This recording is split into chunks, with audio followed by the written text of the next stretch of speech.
உச்சத்தை தொட்ட தங்க விலை. மீட்க முடியாத அடகு நகையை விற்பதற்கு இதுவே சரியான நேரம். இனியும் யோசிக்காதீங்க. உங்க தங்க நகைய அதிக விலைக்கு விற்க சிறந்த வழி prime gold hub 9840551787. No compromise. உங்க சைடுலயும் எங்க சைடுலயும். It's a GT promise. GT Holidays, South India's #1 travel brand. இந்த கிறிஸ்துமஸ இன்னும் அழகாக்க காஞ்சிபுரம் SM சில்க்ஸில் 60% வரை சிறப்பு தள்ளுபடி. அருகில் உள்ள ஷோரூமை இப்பவே. நேயர்களுக்கு அன்பு வணக்கம். மலேசியாவில் நடந்த ஆடியோ லான்ச்சை பத்தியும் விஜய் அவர்களை பத்தியும் தொடர்ந்து பல விஷயங்களை பேசிக்கிட்டு இருக்கோம். அதை தொடர்ந்து இந்த ஆடியோ லான்ச் எப்ப டெலிகாஸ்ட் ஆகும் அப்படின்னு ஒரு பெரிய எதிர்பார்ப்பு இருந்தது. எல்லாருக்குமே தெரியும் நியூ இயர் ஸ்பெஷலா வரும் அப்படின்னு. ஆனா நியூ இயர் அன்னைக்கு வரல. கம்மிங் சண்டே ஆஃப்டர்நூன் போல வருது போல. ஸோ எவ்வளோ எக்ஸ்பெக்டேஷன் இருக்கு. அந்த ப்ரமோலாம் வந்திருந்தது. இப்பயே எல்லாரும் அதை ஷேர் பண்ண ஆரம்பிச்சிட்டாங்க. அது வந்து எவ்வளோ கேமரால எவ்வளோ மணி நேரம் எடுக்கப்பட்ட ஃபுட்டேஜ், அதை வந்து இவ்வளோ தூரம் எடிட் பண்ணுறது ரொம்ப ப்ரொமோ ரெடி பண்ணது ரொம்ப மகிழ்ச்சியாக தான் நான் பார்க்குறேன். ஏன்னா அவ்வளோ வேலைகள் இருக்குது அந்த ஃபுட்டேஜில். எதை விட்டுறது எதை எடுக்கிறது அப்படின்றத அவனுங்களே டீமே குழம்பிருப்பாங்கன்னு நினைக்கிறேன். ஜீ தமிழ் அதை வாங்கியிருக்காங்கன்றதை நம்ம அப்பயே சொல்லியிருந்தோம். இந்த ஈவெண்ட்டை, இந்த ஸ்பீச்சை, இந்த எமோஷனான ஒரு தருணத்தை எல்லாருமே எப்படி பார்க்கறது. ஏன்னா அந்த டைமில் லைவில் பார்க்க முடியாத நிறைய பேர் வருத்தத்தை தெரிவிச்சிருந்தாங்க. இன்னும் ஒரே ஒரு விஷயம், அந்த டீம் மட்டும் அதை ஜீ5 கொடுக்காம, அதாவது ஜீ தமிழ் கொடுக்காம லைவ் கொடுக்குறோம், நீங்கள் எல்லா தேட்டர்ஸ்லையும் போடுங்க அப்படின்னு மட்டும் சொல்லியிருந்தாங்கன்னா அந்த ஆடியோ லான்ச் இது வரைக்கும் இப்போது அங்கே எப்படி ஒரு க்ரௌடு அங்கே அவ்வளோ பேர் கூடி ஒரு ரெக்கார்டை கிரியேட் பண்ணாங்க, அந்த மாதிரி இது இன்னொரு ரெக்கார்டை கிரியேட் பண்ணியிருக்கோம். தமிழ்நாட்டில் தேட்டர்ஸை மட்டும் ரிலீஸ் பண்ணியிருந்தாங்கன்னா. ஏன்னா எனக்கு தெரிஞ்சு திருப்பூர் சுப்பிரமணியம் சார் சொல்லியிருந்தாங்க, அரசனோட டீசரை வந்து அதாவது ப்ரோமோ அந்த லான்ச்சை வந்து எல்லா தேட்டர்ஸ், சில தேட்டர்ஸில் நாங்களாம் வந்து கேட்டிருந்தோம். தானு சார் வந்து வழங்கியிருந்தாரு. செம்ம ரெஸ்பான்ஸு. சும்மா நம்ம வந்து அதாவது நம்ம ஃப்ரீ அப்படின்னு சொன்னோம்னா எண்ணற்ற ரசிகர்கள் உள்ளே வந்துடுவாங்க அப்படின்றனால குறிப்பிட்ட ஒரு அமௌண்ட் அதை வச்சு நம்ம வர வைக்கலாம் அப்படின்ட்டு சிம்பு ரசிகர்கள் அதை கொண்டாடி தீர்த்துட்டாங்க. அவங்களே அவ்வளோ தூரம் செலிப்ரேட் பண்ணும் பொழுது விஜயோட ஒன் லாஸ்ட் டைம் அப்படின்றனால அந்த ஈவெண்ட்டை நீங்கள் 15 ரூபான்னு அரசனோட அந்த ப்ரொமோவே அதை அந்த ப்ரைஸ் வச்சாங்க.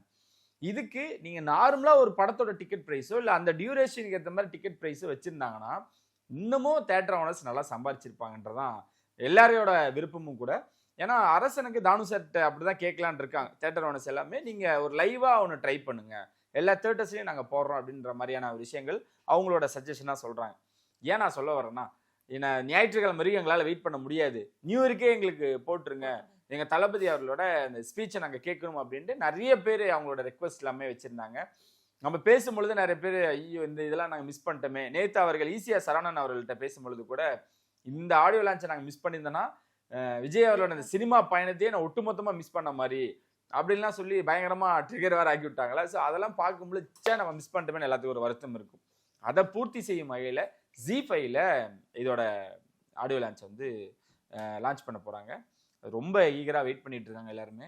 ஸோ அந்த டான்ஸோட அந்த ப்ரோமோ ரிலீஸ் பண்ணாங்க, ரொம்ப ஸ்டைலிஷாக இருந்துச்சு. பார்ப்போம் உள்ள என்ன நடந்துச்சு நம்மளுக்கு தெரியும், அந்த கனெக்ட் எப்படி இருக்க போகுது நம்மளுக்கு தெரியும். எல்லாரும் கேட்கறது ஒன்று தான். ஸோ ஜீ தமிழை பொறுத்த வரைக்கும் ஆல்ரெடி அவன் மெர்சலை கையில் வச்சிருக்காங்க. அதை போட்டு தளபதியை பார்க்கணுன்னா ஜீ திரைக்கோ ஜீ தமிழுக்கோ போயிடலாம். பாருங்க, அதை உட்காந்து நம்ம ப்ரொமோட் பண்ணிட்டு இருக்கோம்னு நினைக்கிறேன். கோட்டும் அவங்க தான் வாங்கியிருந்தாங்க. அவங்களும் வந்து பயங்கரமான ஒரு கிளாரிட்டியோட ஒரு விஷயம் கொடுக்கக்கூடிய ஆட்கள் தான். ஸோ அவங்களே ஜனநாயகனும் வாங்கியிருக்காங்க அப்படின்றப்போ அந்த டிஆர்பி அங்கே ஒரு காம்படிஷன் போயிட்டு இருக்கு. விஜய், சன்னு, ஜி இவங்களுக்கெல்லாம் பயங்கரமான ஒரு டஃப்பான ஒரு காம்படிஷன் போயிட்டு இருக்கு. எல்லா ஆடியோ லான்ச்சுமே இது வரைக்கும் அந்த விஜய் அவர்களோட ஆடியோ லான்ச் எல்லாமே சன்னில் தான் நம்ம பார்ப்போம். ப்ரைம் டைமில் இறக்குவாங்க. அதை யூடியூப்பில் போடும்பொழுது அது மில்லியன் கணக்கில் வியூஸ் போகும். அப்படி எதிர்பார்த்துட்டு இருந்து அங்கே என்ன நடந்தது நம்மளுக்கு தெரியும், அவங்க பண்ண மாட்டாங்க. ஸோ அதனால ஜி இப்போ வாங்கியிருக்காங்க. ஒன் லாஸ்ட் டைம் வேற. இது வரைக்கும் சன்னோட டிஆர்பி யாருமே அடிச்சுக்கிட்டது இல்லை. நம்ம கேள்விப்பட்ட வரைக்கும் நம்ம எதிர்பார்க்கறதெல்லாம் என்ன அப்படின்னா, பல பேரோட எதிர்பார்ப்பு, நம்மளோட எதிர்பார்ப்பு மட்டும் இல்லை, ஞாயிற்றுக்கிழமை இது பண்ணக்கூடிய அந்த ரெக்கார்டு அப்படின்றது தரமாக இருக்க போகுது. அதை வந்து இந்த டிஆர்பியில் பெரிய ஒரு இடத்த வந்து எதிர்பார்க்குறாங்க. நம்பர் 1ஐயும் மீறி இவங்க நம்பர் 2 நம்பர் 3 இருந்துகிட்டு இருக்காங்க. ஸோ அந்த நீங்கள் சொன்னதான் அந்த ஃபர்ஸ்ட் இடத்துல இருக்கவங்கள டஃப் கொடுப்பாங்களா அப்படின்றதான் பார்க்கப்படுது. அதுக்கு இணையாக இங்கே ஒரு மற்ற சேனல்ஸ் எல்லாமே அதுக்கு டஃப் கொடுக்குற மாதிரி ஒரு கண்டென்ட்டை டெலிகாஸ்ட் பண்ணுற மாதிரியும் பேசிக்கிட்டு இருக்காங்க.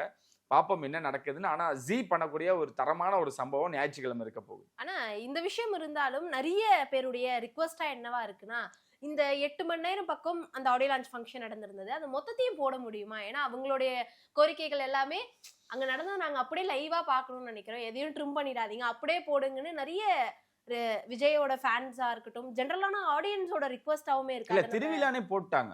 நார்மலா அவங்க வந்து ஆடியோ லான்ச்னு போட்டுருந்தாங்கன்னா அந்த ஈவென்ட் ஸ்டார்ட் பண்றதுன்னு போவாங்க. இது பயங்கரமான இருக்க அதான் சொல்றேனே, அங்க நடந்த விஷயத்த நீங்க அப்படியே விஷுவலா பார்க்க போறீங்க. அவரோட ட்ரிபியூட்ல எதுவுமே மிஸ் ஆகாது அப்படின்ற ஒரு விஷயம் தான் நல்லா இருக்கும். பராசக்தியா ஜனநாயகனான்ற ஒரு காம்படிஷன் ரொம்ப அதிகமா போய்கிட்டு இருக்கு. நம்மளும் தொடர்ந்து நிறைய இடங்கள்ல பேசிக்கிட்டு இருக்கோம். உண்மையாவே பராசக்திக்கும் தாண்டி ஜனநாயகன் படத்துக்கு ஒரு பெரிய எக்ஸ்பெக்டேஷன் இருக்கும். ஏன்னா 1000 கோடியை அடிச்சிருமா? 2025 அவருடைய படங்கள் நம்ம பார்க்கல. 2026 ஃபர்ஸ்ட் ஒரு பெரிய ஓப்பனிங்கா ஜனநாயகன் இருக்குமா? அந்த 1000 கோடி ரேஸ்ல ஜனநாயகன் வருமா? மாற்று கருத்தே இல்ல. சில பேர்லாம் இப்பயே ஷேர் பண்ண ஆரம்பிச்சிட்டாங்க. ஏன்னா அவருக்கு இதுக்கு முன்னாடி வந்த படங்கள்லேயே 500 கோடி, இந்த லியோ வந்து அவ்வளவு தூரம் நெருக்குனாங்க. 1000 கோடி வரும் எக்ஸ்பெக்ட் பண்ணலாம். இது வந்து நிறைய பேர் நடிச்சிருக்காங்க, கதைக்களம் அந்த மாதிரி இருக்கு அப்படிலாம் சொல்லும் பொழுது இதை எக்ஸ்பெக்ட் பண்ணாங்க. லியோ அமையல. லாஸ்ட் டைம் அப்படின்றனால விஜய் ரசிகர்கள் பார்ப்பாங்க, மற்ற ஆடியன்ஸும் பார்ப்பாங்க, நியூட்ரல் ஃபேன்ஸும் பார்ப்பாங்க. இவங்க எல்லாருமே பார்க்கும் பொழுது அது ஒரு நம்பர்ஸ்ல போய் நிற்கும். ஸோ இந்த நம்பர்ஸை குறைக்கிறதுக்காக தான் பராசக்தி வருதுன்னு சொன்னாங்க. ஆனால் அந்த ப்ரொடியூசர் ரொம்ப தெளிவாக சொல்லியிருக்காரு, இல்லை டிஸ்ட்ரிபியூட்டரும் தேட்டர் ஓனர்ஸும் எல்லாமே ரெக்வஸ்டாக சொன்னாங்க, இது 10 நாள் லீவை நீங்கள் ஏன் வந்து அந்த மாதிரியான விஷயங்கள்லாம் சொல்கிறாங்க. இருப்பினும் ஜனநாயக நம்பரை எங்கேயோ ஒரு இடத்துல ஒரு இடத்துல இவ்வளவுதான் அப்படின்றத நம்ம நிர்ணயிக்கிறதுக்காக இந்த படத்தை ரிலீஸ் பண்றாங்க அப்படின்றது ஒரு பக்கம் இருந்தாலும், ஜனநாயகன் பண்ணக்கூடிய விஷயம் வீட்டில் இருக்க குட்டி சுட்டிஸ்லாம் பார்ப்பாங்க. எனக்கு தெரிஞ்சு சென்சார் பண்ணிட்டாங்கன்னு நினைக்கிறேன், இன்னைக்கு பண்ணிட்டாங்கன்னு நினைக்கிறேன். ஸோ அதனால ஃபேமிலி ஆடியன்ஸ் எல்லாம் வந்து பார்ப்பாங்க, குழந்தைகள் வந்து பார்ப்பாங்க. அவங்க குழந்தைகள் பார்த்தாலே ஹிட்டு தான். அந்த தளபதி கச்சேரிக்காகவே எல்லாரும் வந்து ரிப்பீட்டடாக பார்க்க போறாங்க. பெரிய நம்பர்ல இதை வசூல் பண்ணும். டாப் 3ல ரஜினி சார் தான் இருந்துகிட்டு இருக்காருன்றது தொடர்ந்து நம்ம பேசிட்டே இருக்கோம். ஜனநாயகன் சினிமா விட்டு விஜய் அவர்கள் கடைசி படம் அப்படின்றது தெரியும். பெரிய இடத்துல உட்காந்துட்டு ரெக்கார்ட் பண்ணிட்டு போகணும் அப்படின்றத எல்லாத்தோட தரப்போம். ஸோ இப்போ என்ன பண்ணிட்டு இருக்காரு? ஏன்னா துஷானந்த் அவர்களும் நிர்மல் அவர்களும் ஆதவ் அவர்களும் டெல்லியில இருக்கிறத நம்ம பார்க்குறோம். 2 நாள்ல அங்கே இருந்தாங்க. விஜய் அவர்கள் வந்து ரொம்ப சைலண்டா இருக்காரு. என்ன பண்ணாரு? அந்த ஏர்போர்ட் நடந்த இஷ்யூ இதெல்லாமே வச்சு பார்க்கும் பொழுது, ஏர்போர்ட் நடந்த இஷ்யூவை கிட்டத்தட்ட அதை முடிச்சிட்டாங்க. அது பெரிய விஷயமே இல்லை. நீங்க தள்ளினாங்க. அது நம்ம கேள்விப்பட்ட வரைக்கும் கீழே ஒரு படிக்கட்டு இருந்ததாகவும், அவர் வர வழியில அந்த இன்னொரு லைக் அங்க வச்சு அவங்க ஸ்லிப் ஆனதாகவும் நம்மளுக்கு தெரிவிக்கிறாங்க. அந்த நபர் யார் அப்படின்னு ரவுண்ட் கட்டி காட்டுறது. அந்த ஏர்போர்ட்ல அவ்வளவு ஈஸியா யாருமே எதுவுமே பண்ணிட முடியாது. குறிப்பா விஜய் அவர்களை பண்ணிட்டு அங்க இருந்து போயிடவே முடியாது அப்படின்றது எல்லாருக்குமே தெரியும். ஸோ அதுக்கப்புறம் அவர் எதுவுமே பண்ணலையா, எங்க என்ன பண்றாரு அப்படின்னு கேட்கும் பொழுது நேற்று ஒரு அறிக்கை கொடுத்துருக்காரு. ரொம்ப காட்டமான ஒரு அறிக்கை. ஏன்னா இளைஞர்களை வந்து எவ்வளவு அவரு அவங்களோட வளர்ச்சியிலும் அவங்களோட இதுலயும் அவ்வளவு தெளிவாகவும் இருக்காரு, ரொம்ப குறிப்பா இருக்காரு அப்படின்றத நேற்று நம்மளால பார்க்க முடியுது. அவங்க எங்கேயோ ஒரு இடத்துல சீரழிகிறாங்க அப்படின்றத ஒரு பார்க்க முடியாம அவர் நேற்று ஒரு அறிக்கையா விட்டுருந்தாரு. இதையுமா நீங்க சொல்லுவீங்க அப்படின்ற ஒரு விஷயமா இருக்குல்ல. சமீபத்தில் ஒரு இன்சிடென்ட் எல்லாருக்குமே தெரியும். மனசை வந்து பதற வைக்கிற மாதிரி ஒரு ரயில்வே ஸ்டேஷன்ல நடந்த விஷயம். அதுக்கு அவர் கண்டிச்சு ஒரு அறிக்கை கொடுக்குறாருங்க. இந்த மாதிரி இருந்துடக்கூடாது, இந்த மாதிரி ஏன் இளைஞர்கள் வந்து தப்பான பாதையில போறாங்க, அவங்க வந்து சரியான பாதையில அவங்க வந்து இருக்கணும் அப்படின்றதையும், இதை வந்து தடுக்கிறதுக்கு அரசாங்கம் ஏதாவது முயற்சி பண்ணணும் அப்படின்ட்டு ரொம்ப காட்டமா பதிவிடுறாரு. இதுதான் ஒரு பொலிட்டீஷியனால பண்ண முடியும். அப்ப அவர் தலைவனா தானே அதை அந்த புரிதலோட தானே அவர் இது பண்றாரு. இன்னும் இங்க போகல, அது போகல, அங்க போனனால இவர் சைலண்டா இருந்தாரா? அவர் அப்படி அதுக்கு பயப்பட வேண்டிய ஆளே விஜய் அவர்கள் கிடையாது. துளி கூட அவருக்கு இப்போதைக்கு பயம் இல்லை. என்ன நடந்துகிட்டு இருக்கு இப்ப அரசியல்ல, என்ன போய்கிட்டு இருக்கு? ஞாயிற்றுக்கிழமை இது நம்ம ஆடியோ லான்ச்சை போட போறாங்க. ஞாயிற்றுக்கிழமை ஆடியோ லான்ச் போட போறாங்க. 9ஆம் தேதி படம் ரிலீஸ் இருந்துட்டு போகுது. அதுதான் அவரோட இப்போ ஒரு பார்வையில் இருந்துகிட்டு இருக்கோலையே. அடுத்து நம்ம என்ன பண்ணலாம்? சேலம்னு சொன்னோம், என்ன அங்க பிரச்சனை, எந்த இடம் பிரச்சனை? இவங்க 3 பேர் வந்ததுக்கு அப்புறம் அந்த ஆலோசனை பண்ணிட்டு இருக்காங்க. ஆல்ரெடி இங்க டீம் வேலை செஞ்சுக்கிட்டு இருக்காங்க. சேலத்துல பாத்தீங்களா இந்த இடம் எதாவது அமைஞ்சுதா, வேற எங்கேயாவது போலாமா? அவங்க எங்க போயிருக்காங்க? டெல்லிக்கு தான் போயிருக்காங்க. பிரச்சனை ஒன்றும் இல்லையில, உங்களுக்கு என்ன பிரச்சனை, நீங்க வேலை செய்யுங்க அப்படின்ற அளவுக்கு விஜய் அவர்கள் எல்லாருமே போயிட்டு இருக்கிறத நேரடியா கண்காணிச்சுட்டு இருக்காரு. ஏன்னா அதுக்கப்புறம் அருண்குமார் இங்க தான் இருக்காங்க. ஸோ மற்ற ஆட்களை வச்சு மற்ற வேலைகள் வந்து எங்கேயுமே நின்றக்கூடாதுன்ற தெளிவா இருக்காருங்க. ஏன்னா கரூர் இன்சிடென்ட்டுக்கு அப்புறம் ஒரு 70 நாட்கள் நினைக்கிறேன். அது அப்படியே எல்லாருக்குமே கொஞ்சம் கருப்பு தினமா தான் அவங்களோட நாட்களை கடந்து வந்துகிட்டு இருந்தாங்க. இப்போ அவங்களோட வேலைகளை தொடங்கினதுக்கு அப்புறம் எங்கேயுமே நின்றக்கூடாது. எவ்வளவு தூரம் அவங்க கூப்பிட்டு அழைச்சாலும், நிறைய தூரம் இன்வெஸ்டிகேஷனுக்காக கூப்பிட்டாலுமே வந்து நம்ம டீம்ல இருந்து போவோம், அதுக்கான நேரத்தை ஒதுக்கிடுவோம்.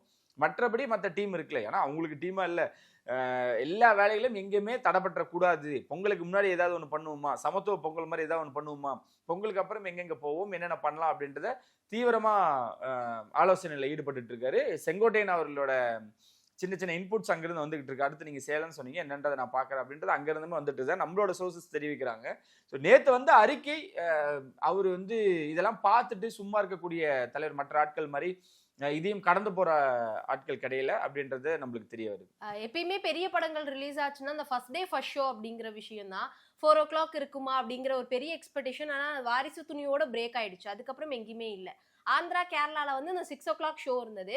ஆனா முக்கியமா இந்த ஜனநாயகன் பராசக்தி அப்போ எதுவுமே கிடையாது, வேர்ல்டு வைடா ஒரே டைம் தான் ரிலீஸ் பண்ணணும்னு நிறைய விஷயங்கள் பார்த்தோம். இப்போ எங்கன்னா முன்னாடியே ரிலீஸ் ஆகிறதுக்கு வாய்ப்பு இருக்கா? ஏன்னா வந்து விஜயோட ஃபேன்ஸ் எல்லாம் அங்க போகி அந்த படத்தை பார்த்து செலிப்ரேட் பண்றதுக்கு. இல்லைங்க, அதான் தெளிவா சொல்லிட்டாரு வினோத். இந்த படம் அப்படி இருக்குமா இப்படி இருக்குமா, உள்ள பூந்து அடிச்செல்லாம் நினைச்சிட்டு வந்துடாதீங்க அப்படின்ட்டு. ஏன்னா தெலுங்குல வந்து பிரபாஸ் படம் ஒன்று ரிலீஸ் ஆக போகுது, காஷ்மீரா நம்ம பார்த்தோம்ல இங்க, அதோட வெர்ஷன் மாதிரி நம்மளுக்கு தெரியுது. ஆனா நிறைய செலவு பண்ணியிருக்காங்கன்றது அது அந்த படத்து மூலியமா பார்க்க முடியுது. அங்க அந்த படத்துக்கு ஒரு எதிர்பார்ப்பு பெருசா இருக்கு அப்படின்றாங்க. அப்புறம் மலையாளத்துல இன்ன வரைக்கும் எதுவுமே பெருசா அறிவிக்கல. இங்க பொறுத்த வரைக்கும் பராசக்தி ஜனநாயகன் தான். என்ன பண்ணலாம் அப்படின்னு கேட்கும் பொழுது இந்த படத்தை ஏன்னா அவரோட கடைசி படம் அப்படின்றனால வேர்ல்டு வைட்ல வந்து ஒரே நேரத்துல ரிலீஸ் ஆகும். முன்ன பின்ன நீங்க வெளிநாட்டுக்கும் இங்கேயும் டைம் டிஃபரன்ஸ் ஆகும், ஆனா ஒரே நேரத்துல ரிலீஸ் ஆகிற மாதிரி தான் பாத்துக்கணும் அப்படின்ற மாதிரி டீமே முடிவு பண்ணியிருந்தாங்க. இப்ப என்ன, தெலுங்கு இருக்கக்கூடிய, அதாவது ஆந்திராவும் கேரளாவும் வந்து எப்பவுமே படத்தை முன்கூட்டி போடக்கூடியவன் தான் அந்த டிஸ்ட்ரிபியூட்டர்லாம். ஏன்னா எங்க ஆடியன்ஸுக்கு நாங்க ஏதாவது பண்ணுவோம்.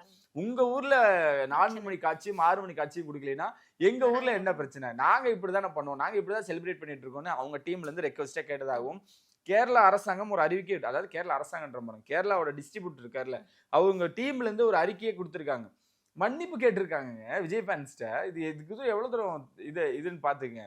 அவங்க என்ன சொல்றாங்கன்னா, நாங்க 4 மணி ஷோக்கு வந்து ரொம்ப ரெக்வஸ்ட் பண்ணோம், எங்களால அந்த டைம் வாங்க முடியல, அதனால தளபதியை நீங்க செலிப்ரேட் பண்ணக்கூடிய நேரமா 6 மணி அமைய போகுது, 6 மணிக்கு உண்டான ஷோ வந்து எல்லாமே நாங்க ஓபன் பண்றோம், நீங்க இங்க வந்து செலிப்ரேட்டுக்கு ரெடியா இருங்க அப்படின்ற மாதிரி ஒரு அழகான ஒரு அறிக்கை கொடுத்துருந்தாங்க. ஆந்திராலையும் அதே மாதிரி தான் 6 மணிக்கு ரிலீஸ் ஆக போகுது. தமிழ்நாட்டை தவிர மற்ற இடங்கள் எல்லாத்துலயும் 6 மணி ஷோ உறுதியாயிடுச்சு அப்படின்றத நம்மளால பார்க்க முடியுது. ஏன் 6 மணி அப்படின்னு ஒண்ணு இருக்குல்ல, இது வந்து தமிழ்நாட்டோட ஆடியன்ஸே அவங்களை வந்து எங்கேயுமே டிசப்பாயின்மெண்ட் பண்ணிடக்கூடாது. 6 மணிக்கு போடுறாங்க படம் 3 மணி நேரம் அப்படின்னா 9-9:15 தான் அவங்க வெளியே வருவாங்க. இங்க 9 மணி காட்சி போட்டுருவாங்க, அப்போ ஆடியன்ஸ் உள்ள போயிடுவாங்க. அதனால யாருக்குமே வந்து சின்னதா நெருடல் இருந்துடக்கூடாது அப்படின்ற ரொம்ப தெளிவா இருக்காங்க. ஸோ அதனால மற்ற இடங்கள் எல்லாமே 6 மணி, இங்க 9 மணி காட்சி அப்படின்னு உறுதிப்படுத்திருக்காங்க. நான் மீண்டும் சொல்றேன், தியேட்டர் ஓனர்ஸ் எல்லாம் சொல்றது என்னன்னா, நாங்க கான்சென்ட்ரேட் பண்றது சில இடங்கள்ல அதிகமா ஜனநாயகனுக்கு இருக்க போகுது, இந்த படமாவது 1000 கோடி அடிக்கணும் அப்படின்றதான் எங்களோட விருப்பம் அப்படின்றதுமே தெரிவிச்சிரு. ஏன்னா தமிழ்நாட்டில் இருக்க எல்லாருமே பார்ப்பாங்க, யாருமே படம் பார்க்காம இருந்துட மாட்டாங்க. அந்த ஒரு மனுஷன் கடைசியா என்னதான் பண்ணி வச்சிருக்கான்னு ஒருத்தர் வந்து பார்ப்பாங்கல்ல, அதுக்காகவாவது பார்ப்பாங்க. மற்ற இடங்களையும் இதே ஃபார்முலா தான். விஜய் அவர்கள் படத்தை விட்டு விலகிறாரு அப்படின்றப்போ அந்த படத்தை கடைசி படத்தை பார்த்துருமே அப்படின்னா டீம் ரொம்ப கான்ஃபிடென்ட்டாக இருக்காங்க. உள்ள இருக்கக்கூடிய எடிட்டர்ஸ்லேருந்து இன்னும் நிறைய சோர்சஸ்லாம் அவங்க ஆன் ஸ்டேஜில் சொன்னதே பெரிய விஷயம். நம்மளுக்கு வந்து சோர்ஸில் என்ன சொல்லியிருக்காங்கன்னா, அவர் வந்து ஒவ்வொரு ஃப்ரேமாக வாழ்ந்துருக்காருங்க அந்த மனுஷன், ஸ்டைலாக இருக்காரு. அவரை நீங்கள் இந்த திருப்பாச்சி, சிவகாசி இதுல நம்ம எப்படி பார்த்தோமோ எல்லாமே கலந்து கட்டி அடிச்சிருக்காரு. ஆடியோ லான்ச்சில் வந்து இன்னும் ஒரு பாடலை ரிலீஸ் பண்ணல, அந்த பாட்டை அங்கே பாடியிருக்காரு அனிருத் அவர்கள். அந்த 90 செகண்ட்ஸ்ன்னு சொல்றாங்கல்ல, அந்த சிங்கிள் டேக்ல எடுத்தது, அதுவுமே அங்கே போடப்பட்டிருக்கு. அது இன்னும் வைபா இருக்கும். ஸோ எல்லாமே எக்ஸ்க்ளூசிவா அங்கே முடிஞ்சா ஜீல வரதுக்கு அதிகமான வாய்ப்புகள் இருக்கு. நீங்க கேட்ட அந்த நியூ இயர் ஸ்பெஷல் என்ன அப்படின்னு நீங்க கேட்குறீங்க, நாளைக்கு என்ன வரும் அப்படின்னு. அநேகமா பாடல் வர வாய்ப்புகள் இருக்கு. ட்ரெய்லர் வந்து சீக்கிரமா ரிலீஸ் பண்ண போறாங்க ஜனநாயகன் டீம். இந்த ஜனநாயகன் பராசக்தி போட்டியில நானும் இந்த போட்டிக்குள்ள வரலாமான்னு மங்காத்தா தொடர்ந்து வந்துகிட்டே இருக்கு போல. ரீரிலீஸ் படத்துக்கே இவ்வளவு பெரிய எக்ஸ்பெக்டேஷன் இருக்கு, இவ்வளவு கிரேஸ் இருக்கு அப்படிங்கிற பட்சத்துல இது வந்து ஜனநாயகனையோ இல்ல பராசக்தியோட வசூல பாதிக்க வாய்ப்பு இருக்கு. அதுன்னு நான் கண்டிப்பா சொல்லுவேன். நீங்க ஏங்க மங்காத்தா முன்னாடி நீங்க எந்த படம் எடுத்துட்டு வந்தாலும் கண்டிப்பா நான் வந்து மங்காத்தா பக்கம் தான் நிற்பேன், அதுல மாற்றுக்கு எடுத்தே இல்லை. ஏன் நான் சொல்றேன்னா, நீங்க அந்த டைம்ல 9-10 நீங்க ரிலீஸ் பண்ண போறது இல்லை, அதனால பெரிய பாதிப்பு இருக்க போறது இல்லை. 9 ஜனநாயகன் வரப்போது, 10 பராசக்தி வரப்போது, இவங்க 2 பேருக்கு தான் போட்டி. ஏன் அவங்க வராங்கன்னா, அதான் சொல்றேன், மங்காத்தா வந்து நான் முதற்கொண்டு எல்லாருமே எதிர்பார்த்துட்டு இருக்க ஒரு படம். நீங்க இல்லையா? ஏன்னா அந்த படத்தை டிவியில பார்த்துருக்கோம். நான் ஃபர்ஸ்ட் டைம் அந்த படத்தை சேலத்துல பார்க்கும் பொழுது என் ஃப்ரெண்ட்ஸோட தான் போறேன். அங்க இது வரைக்கும் பண்ணாத செலிப்ரேஷன் அஜித் படத்துக்கு பண்றாங்க. அப்படின்னா எப்படி இருக்கும்? தாறுமாறா இருந்துச்சு. அந்த படத்தை தயவு செஞ்சு பண்ணுங்கன்னு ஒவ்வொரு முறை அஜித் படம் வரும்பொழுதும் எல்லாரும் கேட்கக்கூடிய விஷயமா தான். இன்னும் சொல்லணும்னா அதுல இருந்து அப்படியே நான் ட்ராக்கை மாத்திட்டு நிறைய விஷயங்கள் ஏகே அவர்கள் ட்ரை பண்ணியிருந்தாலுமே கூட இந்த படம் தான் அவர் லைஃப்ல எப்படி பில்லா இருந்துச்சோ, பில்லாவை தாண்டின ஒரு படம் இல்லைனாங்க. மங்காத்தா வந்துச்சு. இன்ன வரைக்கும் மங்காத்தாவை அடிச்சுக்க ஒரு படமே இல்லை. ஸோ 22, 23 சம்திங் டேட்டு இது பண்ணிட்டு இருக்காங்க. சன் பிக்சர்ஸ்ல இருந்து ஒவ்வொரு விஷயம்லாம் வரப்போ நம்மளுக்கே இதா இருக்கு. அவங்க போட்டிக்கு விட்டோம், ஆனா என்ன வேணா விட்டோம், படத்தை விடுறாங்கல்ல. நீங்க எழுதி வச்சுக்கங்க. இப்ப ரீரிலீஸ்ல வந்து ஆல்மோஸ்ட் படையப்பா, கில்லி, இன்னும் 2-3 வினை தாண்டி வருவாயா, அந்த மாதிரி நிறைய படங்கள் சொல்றாங்க. அடிச்சு மங்காத்தா முன்னாடி உட்காருது. அதுல மாற்று கருத்து இல்லை. என்னடா இவன் இப்படி பேசுறான்னு நினைக்காதீங்க. ஏன்னா மங்காத்தாக்கு உண்டான ஆடியன்ஸை நீங்க கண்ட்ரோல் பண்ண முடியாது. அது செம்மையா இருக்க போகுது. அந்த ரீரிலீஸ் மட்டும் செலிப்ரேட் பண்ண போறாங்க. அஜித் அவர்களோட வீடியோ பத்தி அதிகமா நம்ம பேசிக்கிட்டு இருக்கோம். அவரோட எந்த வீடியோ வந்தாலும் சோஷியல் மீடியால செம்ம வைரலா போய்கிட்டு இருக்கு. அந்த மாதிரி சமீபத்துல நேத்து வந்து கேரளா போயிருக்காரு. அங்க ஹார்ட்ல காமிச்சு அந்த போட்டோஸ்லாம் செம்ம வைரலா போய்கிட்டு இங்க இருக்கு. மட்டும் இல்ல, மலேசியாலுமே ரசிகர்களை சந்திச்சு இந்த புகைப்படம் எடுக்கிறத ஒரு வழக்கமாவே மாத்திட்டாரு. ஏன்னா நம்மளுக்காக வரவங்களுக்கு ஒரு புகைப்படம் தானே எதிர்பார்க்க போறாங்க, அவங்களுக்காக இது பண்ணுவோமே அப்படின்னு சொல்லிட்டு தான். கேரளால நான் மீண்டும் மீண்டும் நம்ம சொல்றது என்னன்னா, அவரை பொறுத்த வரைக்கும் டிசிப்ளினா இரு. நான் யாரு, நான் ஒரு ஆக்டர், அவ்வளவுதான். அந்த ரெஸ்பெக்ட் கொடுத்தா போதும். என்னை திரையில நீ கொண்டாடினா போதும்னு நினைக்கக்கூடியவர் தான் ஏகே. நிறைய இடங்கள்ல அவருக்கு பிடிக்காம போனது ஒரே காரணம் இதுதாங்க. நீங்க என்னைய கொண்டாடுங்க, தப்பு இல்லை, திரையில மட்டும் கொண்டாடுங்க, தரையில கொண்டாடணும்னு அவசியம் இல்லை அப்படின்னு நினைக்கக்கூடியவர் தான் ஏகே அவர்கள். தொடர்ச்சியா அவரு நிறைய இடத்துல வலியுறுத்திட்டே இருந்திருக்காரு. கேட்க மாட்டாங்க, கேட்க முடியாது அந்த அன்பை. நீங்க என்கிட்ட கேட்டீங்க மங்காத்தான்னு கொஞ்ச நேரத்துக்கு முன்னாடி பேசினோம். மங்காத்தாவை வந்து ஏன் நம்ம கொண்டாடணும்னு ஒரு விஷயம் இருக்குல்ல. அந்த கதையை வேற யாராவது வச்சு பண்ணியிருந்தாலுமே இவ்வளவு தூரம் செலிப்ரேட் பண்ண மாதிரி தெரியாது. ஏகேக்கு பயங்கரமா பொருந்தது இல்லை. ஏகேவை நம்ம அப்படிதான் செலிப்ரேட் பண்றோம், அவளை அப்படிதான் கொண்டாடணும்னு ஒரு விஷயம் இருக்கு. ஏகே வந்து தமிழ்நாட்டுல அவர் கிங் அப்படின்றதுல எந்த ஒரு மாற்று கருத்துமே இல்லை. எப்படி தளபதி எப்படி நம்ம 2 பேருமே ஈக்குவலா ட்ரீட் பண்றோமோ, 2 பேரும் நம்மளுக்கு எப்பவுமே ஸ்பெஷல் தான். கேரளால வந்து விஜய் அவர்கள் கோட் படப்பிடிப்ப பார்த்திருந்தோம். அவ்வளவு ரசிகர்கள் திரண்டிருந்தாங்க. அவர் அங்க ஷூட்டிங் நடக்குதுன்னு எல்லாருக்குமே தெரியும். இவர் வந்து எந்த கோவில் போறாருன்னே தெரியலங்க. திடீர்னு ஏதாவது கோவிலை விசிட் பண்ணிடுறாரு. திருப்பதி போவாரு, இப்ப கேரளா போயிருக்காரு. கேரளால வந்துமே அவர் வரதுன்றது யாருக்குமே தெரியாது. அங்க இருந்த கூட்டம் மட்டுமே அவ்வளவு கூட்டம். அவர் அப்படியே சுத்து போட்டாங்க அப்படின்னு தான் சொல்லணும். அவர் வந்து நல்லா நோட் பண்ணீங்கன்னா அங்க இருக்க பெண்களுக்கு வழி விடுவார். அங்க டக்குன்னு ஒரு கூட்டம் கூடுற மாதிரி இருக்கும். பெண்களுக்கு நீங்க இப்படி போங்க, எங்க நீங்க உள்ள போய் சேஃபா இருங்கன்னு சொல்லி அந்த அளவுக்கு சொல்லக்கூடியவர் தான் ஏகே அவர்கள். அதெல்லாம் தான் அவர்கிட்ட நம்மளுக்கு பிடிச்சது. ஏன் அவரை மனிதனா நம்ம முதல்ல பிடிக்குதுன்னு ஒரு விஷயம் இருக்குல்ல. ஆக்டரா ஓகே, நிறைய விஷயங்கள்ல அவர் நிறைய பங்கேற்பு பங்களிப்புன்றது நிறைய இடங்கள்ல அவர் பார்த்துட்டு இருக்கோம். பெண்கள் நின்றுட்டு இருக்காங்க, அவங்கள முதல்ல நீங்க உள்ள போங்க, கிரௌட் அதிகமா வருதுன்னு இல்லை, முதல்ல உள்ள போங்கன்றாரு. எல்லாத்துக்கும் ஹார்ட் சிம்பிள் காட்டுறாரு. இந்த ஹார்ட் சிம்பிள் தான் இப்போ அதிகமா வைரல் ஆயிட்டு இருக்கு. ஏன்னா விஜய் அவர்களும் இதே காட்டுறாங்க அப்படின்ற ஒரு விஷயம் தான். 2 நண்பர்களும் சொல்லி வச்ச மாதிரி ஹார்ட்டை கொடுத்துக்கிட்டு இருக்காங்க அன்பை. இன்னொரு இடத்துல எல்லை மீறி சில விஷயங்கள் பேசப்படுது, கிட்ட நெருங்கப்படுன்றப்ப அவர் மிரட்டுறாருன்றது எல்லாருமே தோணல. அன்பா கண்டிக்கிறது, அவர் மிரட்டல. அது அந்த வார்த்தையை பயன்படுத்தவே கூடாது. என்கிட்ட காலைல நண்பர் கூட சொன்ன, என்ன இப்படி கை நீட்டி மிரட்டுறாரு, ஏகே எங்கடா மிரட்டுறாரு, அவரு மிரட்டணும். ஏங்க இப்போ நீங்க என்னை தேடி வந்திருக்கீங்க, என்னை பார்க்கணும்னு வந்திருக்கீங்க, எங்களோட செல்ஃபி எடுக்கணும்னு வந்திருக்கீங்க. இருந்தாலும் இந்த டேபிள் இருக்கு, இந்த சேர் இருக்கு அப்படின்றத இதை மீறி நீங்க வரக்கூடாது அப்படின்ற ஒரு விஷயம் அங்க ஒரு இருக்கும். அங்க ஒரே ஒரு காவல்துறை தான் நினைக்கிறேன், ஒரே ஒருத்தர் தான் இருந்தார் காவலர்.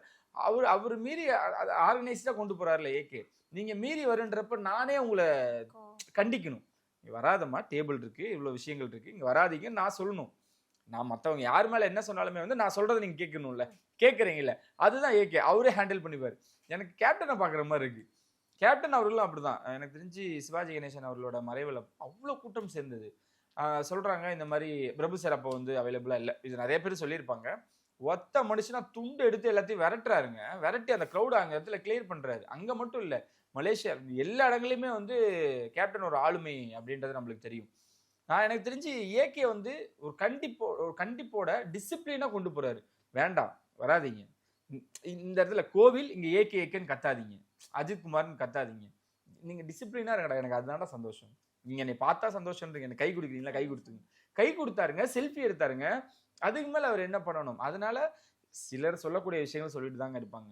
ஏகே வந்து கண்டிக்கிறாரு, இவர் ஏன் வந்து ரசிகர்கள் மேல வந்து கோவத்தை காட்டுறாரு. கோவமே இல்லை, அது அன்பா ஒரு எப்படி சொல்றது, சிரிக்கவும் சிந்திக்கும்ன்ற மாதிரி அவர் வந்து அன்பா இது வேணாம், ரொம்ப மீறக்கூடாது இல்ல, நீங்க என்ன கொண்டாடுங்க, நான் வரேன், செல்ஃபி எடுக்கிறியா எடுத்துக்கோ அப்படின்ற ஒரு விஷயம் தான். இதை வந்து எலெக்ஷன்ல இருந்து சொல்றாங்க. தேர்தலில் அந்த ஓட்டு போட போகும்போது லைன்ல நிக்கிறப்போ ஒருத்தரோட மொபைலை பிடிங்கி போட்டதுமே அவர் மீண்டும் சொல்றேன், நான் ஏன் இவ்வளவு தூரம் சொல்றேன்னா, அவர் வந்து தீண்டத்தகாதவன், வெறுப்பு, என்ன பண்ணிட்டு இருக்க அப்படின்னு அப்பேற்பட்ட ஆள் அவர் துளி கூட கிடையாது.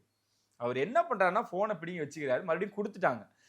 என்ன எதுக்காக அதை எப்படி கன்வே பண்றாருன்னா, தம்பி நம்ம வந்து டிசிப்ளினா நீ இரு, இது அதுக்கான இடம் கிடையாதுடா, நான் ஓட்டு போட்டு முடிச்சுட்டு வந்ததுக்கு அப்புறம் என் கூட புகைப்படம் விடு, என் கூட நான் மட்டும் லைன்ல இல்ல, ஓட்டு போறதுக்கு அவ்வளவு பேர் லைன்ல இருக்காங்கல்ல, நீ மத்தவங்களை டிஸ்டர்ப் பண்ற. அவங்க என்ன நினைப்பாங்க, அஜித் குமார்னு ஒருத்தர் வந்து ஓட்டு போட வந்தாங்க, அதனால நிறைய விஷயங்கள் நடந்துருச்சு அப்படின்னு ஒரு டாக் வந்துடக்கூடாது, அப்படின்னு யாருமே பேச ஒரு வாய்ப்பு கொடுத்துடக்கூடாது அப்படின்றாலும் தம்பியை கண்டிக்கிறாங்க.